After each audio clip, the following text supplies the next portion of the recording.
श्री राम जय जय राम, श्री राम जय जय राम, श्री राम जय जय राम।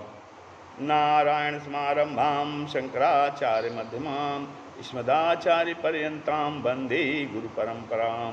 श्री गुरुचरण सरोज रज निज मन मुकुर सुधार, वर्णो रघुबर विमल जस जोदायक फलचार। ओम श्री सीतारामचंद्राभ्याम नमो उमामहेश्वराभ्याम नमो श्री एकादशी दक्षिणेश्वर नमः। आज का सत्संग का कथन है आत्मज्ञान से ही मुक्ति, आत्मज्ञान से ही मुक्ति। कहते हैं कि मानव जीवन का अंतिम लक्ष्य मुक्ति है, क्योंकि मनुष्य शरीर कर्म भोग सुख दुख से ऊंचे उठकर मुक्ति की प्राप्ति के लिए ही मिला है। अतः इसको कर्म योनि नहीं बल्कि साधन योनि समझना चाहिए। आत्मा का जीव भाव नित्य है, क्योंकि आत्मा को मन बुद्धि के भ्रम से ही जीव भाव की प्राप्ति हुई है, और यह जीवात्मा मन बुद्धि से बंधा होने के कारण ही जन्म मरण रूप संसार चक्र से निवृत्त नहीं हो पाता। मन का काम ध्यान करना है, इसलिए यह मन अर्थात चित्त संसार में सबका ध्यान करता है। माँ का, बाप का, संतान का, पति का, पत्नी का, पड़ोसी का और तो और दुश्मन का भी ध्यान करता है, लेकिन परमात्मा अर्थात आत्मा का ध्यान नहीं करता, क्योंकि आत्मा मन से बहुत दूर है। इसके लिए कठोपनिषद में आया है, क्या कहते हैं, इंद्रियेभ्या परायर्था इंद्रियर्थेभ्यस्य परम मनः मनसस्तु परा बुद्धिरात्मा महान परः। वेद कहता है कि इंद्रियों से परे उनके विषय, और फिर विषयों से परे मन, और उससे परे बुद्धि, फिर उससे परे आत्मा, और उससे परे माया, और माया से भी परे ब्रह्म परमात्मा है। कहते हैं मन तो नित्य निरंतर इंद्रियों और उनके विषयों के संपर्क में रहता है, जबकि आत्मा इन मन बुद्धि से परे है और अपने दिव्य स्वरूप में स्थित रहता है। अतः इस दिव्य आत्मा की मुक्ति तथा इस संसार के पुनर्जन्म से छुटकारा पाने के लिए आत्मज्ञान अत्यंत आवश्यक है। आत्मज्ञान की प्राप्ति के लिए निम्नलिखित बातें महत्वपूर्ण हैं। कौन कौन सी हैं? पहला है मनुष्य शरीर। मनुष्य परमात्मा द्वारा इस जंगम सृष्टि में मानव शरीर सर्वोत्कृष्ट रचना है, जो अन्य योनियों से इसलिए प्रधान है क्योंकि परमपिता ने इसको विवेक प्रदान किया है। अतः मानव शरीर के लिए श्री रामचरितमानस में लिखा है, नर तन सम नहीं कौनिव देही जीव चराचर जाचत तेहि। नर तन सम नहीं कौनिव देही जीव चराचर जाचत तेहि। कहते हैं इस मानव शरीर द्वारा पुरुषार्थ और साधन करके साधक जीवन के अंतिम लक्ष्य मुक्ति को प्राप्त कर सकता है। अतः इस उत्कृष्ट मानव जीवन को व्यर्थ नहीं गंवाना चाहिए और निरंतर सद्गुरु के सानिध्य में रहकर सावधानी पूर्वक साधना करनी चाहिए। ये दूसरा क्या आवश्यक है? गुरु की प्राप्ति। मानव जीवन के अंतिम लक्ष्य को प्राप्त करने के लिए गुरु का सानिध्य मिलना बहुत जरूरी है।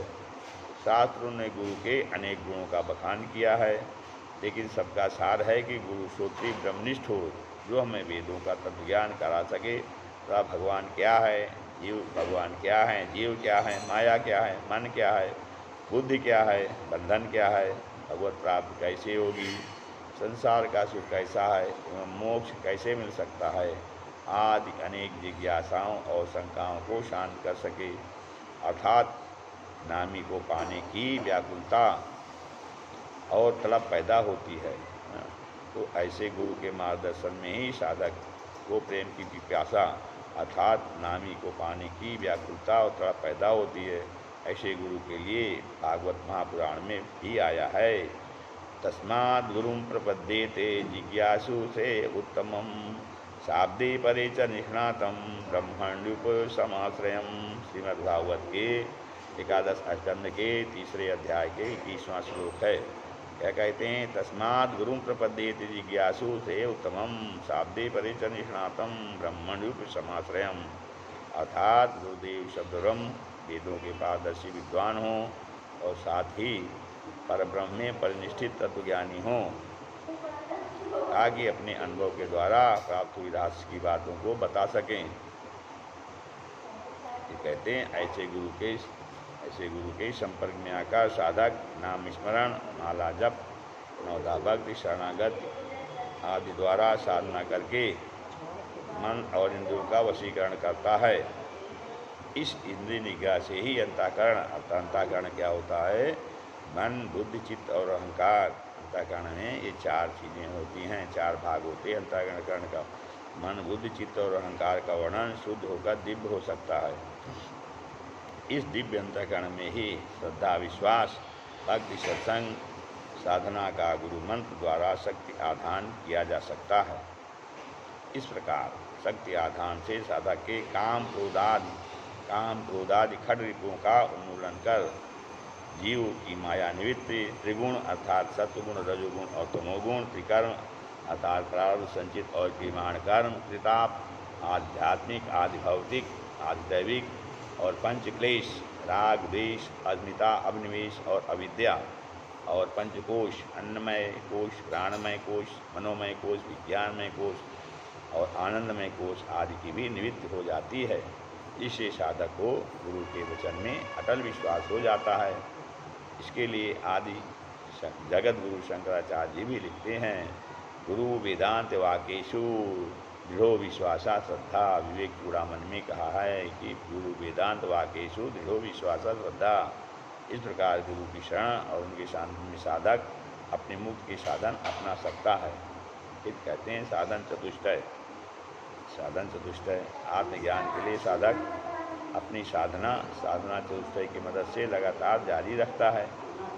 पहला साधन नित्यानित्य वस्तु विवेक, दूसरा साधन सुख भोगों में वैराग्य, तीसरा साधन सम दम उपरत प्रतीक्षा श्रद्धा समाधान ये संपत्तियाँ, और चौथा साधन अहंकार आदि अज्ञान कल्पित बंधनों को त्यागने की इच्छा हम अर्थात मोक्ष। इतना सब करने पर भी साधक को हर समय सावधान होकर से मार्ग की ओर ही अग्रसर होना चाहिए, क्योंकि यह मार्ग ही उसे आनंद प्राप्ति की ओर ले जाने वाला है, जबकि प्रेमार्ग साधक को पुनः माया रूपी जगत में धकेल देता है। तो कहते हैं मनुष्य में धन, धर्म, भोग और मुक्ति ये चार प्रकार की चाहना हुआ करती है।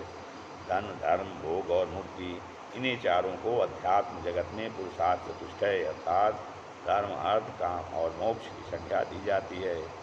क्या कहते हैं कि धर्म से तात्पर्य क्या है? सकाम या निष्काम भाव से यज्ञ, तप, दान, व्रत, तीर्थ आदि करना, धन को करना, ये धर्म है।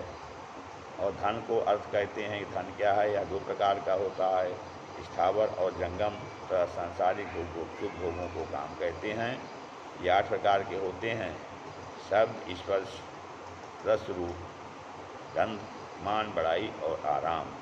जबकि मोक्ष का बहुत व्यापक रूप है, जिसमें वासना की क्षीणता, आत्म साक्षात्कार, तत्वज्ञान, कल्याण, उद्धार, मुक्ति, भगवत दर्शन, भगवत प्रेम तथा अध्यास। अध्यास माने आम या मम भाव का त्याग।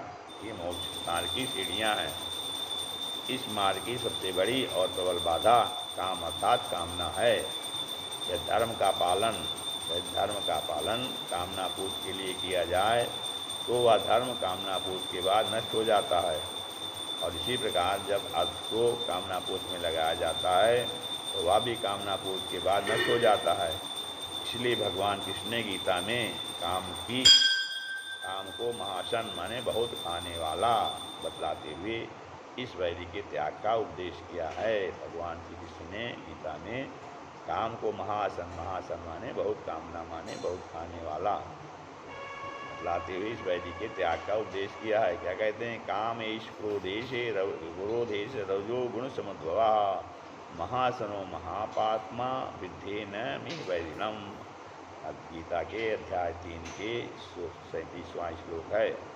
अतः साधक यदि मुक्ति प्राप्ति अर्थात आत्म साक्षात्कार करना चाहता है तो उसे आत्मजिज्ञासा अर्थात अपने को जानने की अभिलाषा, आत्मजिज्ञासा माने अपने को जानने की अभिलाषा रखकर धर्मपूर्वक धर्म कमाकर परमात्मा प्राप्ति की इच्छा रखते हुए धर्म कमाकर परमात्मा प्राप्ति की इच्छा रखते हुए अपनी कामनाओं का त्याग करके उस धन को धर्म के अनुष्ठान और परहित में खर्च करना चाहिए।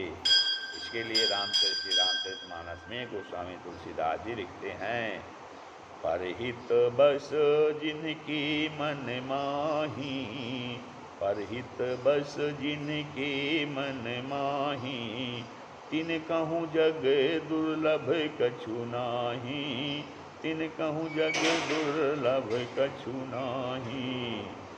कहते हैं इस प्रकार दूसरों के उपकार में धन लगाने से साधक का अंतःकरण शुद्ध हो जाता है और आत्मजिज्ञास को आत्मज्ञान का मार्ग प्रशस्त होता है। अतः बंधन आदि से छूटने तथा बार बार जन्म मृत्यु से छुटकारा पाने के लिए कर्म की गहन गति को जानना बहुत आवश्यक है। कर्म 3 प्रकार के हैं। कौन कौन से? कर्म, अकर्म और विकर्म। विकर्म माने जो निषिद्ध कर्म हैं। कर्म न करते हुए भी यदि मनुष्य ममता, आसक्त और फलेच्छा रखता है तो वह कर्म कर ही रहा है। यही कर्म जीव को बांधता है। जबकि अकर्म, दूसरों के लिए कर्म, ये जीवन मुक्त होता है। अकर्म माने दूसरों के लिए कर्म, जिससे जबकि अकर्म से जीवन मुक्त होता है। इसके लिए भगवान श्री कृष्ण गीता में कहते हैं कि अध्याय 4 श्लोक 16 में भगवान श्री कृष्ण कहते हैं गीता के अध्याय 4 श्लोक 16, किम कर्म किम कर्मेति, किम कर्म किम अकर्मेति, कवयो अप्यत्र मोहिता, प्रत्येक कर्म प्रोक्ष्यामि यज्ञात्वा मोक्षसे शुभात्। कहते हैं कर्म क्या है, अकर्म क्या है, इसका निर्णय करने में बुद्धिमान पुरुष भी मोहित हो जाते हैं। फिर जब कामना के वश होकर मनुष्य कर्म करता है तो बंधन में पड़ता है और कामना रहित कर्म से वह मुक्त को भी प्राप्त कर सकता है। इसके लिए सात्विक त्याग में स्वरूप से कर्म करना ही वास्तव में अकर्म कर्म है। सात्विक त्याग, इसलिए इसके लिए सात्विक त्याग में स्वरूप से कर्म करना ही वास्तव में अकर्म है। सात्विक त्याग में कर्मों से संबंध विच्छेद हो जाता है और निर्लिप्तता का भाव बना रहता है। कर्म की गति बड़ी गहन है। कोई भी मनुष्य क्षण भर के लिए भी कर्म किए बिना नहीं रह सकता। कर्म किसी कामना की प्रेरणा से होते हैं। कामना के अधिक बढ़ने पर विकर्म होने लगते हैं, जो पाप के जनक और नरकों की प्राप्ति कराने वाले हैं, तथा कामना के नष्ट होने पर अकर्म होने लगते हैं, जो मुक्तिदायक हैं। अतः साधक को अपने सद्गुरु के सानिध्य में रहकर अपने कर्मों पर ही अधिक ध्यान देना चाहिए, जिससे आत्मज्ञान की प्राप्ति और मुक्ति का मार्ग प्रशस्त हो सके। क्योंकि कर्म ही मनुष्य के बंधन का कारण है तथा बंधन आदि से छूटने का भाव ही मुक्ति है। यह मुक्त जीव की वह दशा है जिससे जीव बार बार जन्म से छुटकारा पा सकता है। अतः परमात्मा की शरणागति, सद्गुरु का सानिध्य, अंतःकरण की शुद्धि, कर्म में अकर्म की वृद्धि से ही आत्मज्ञान पैदा होता है।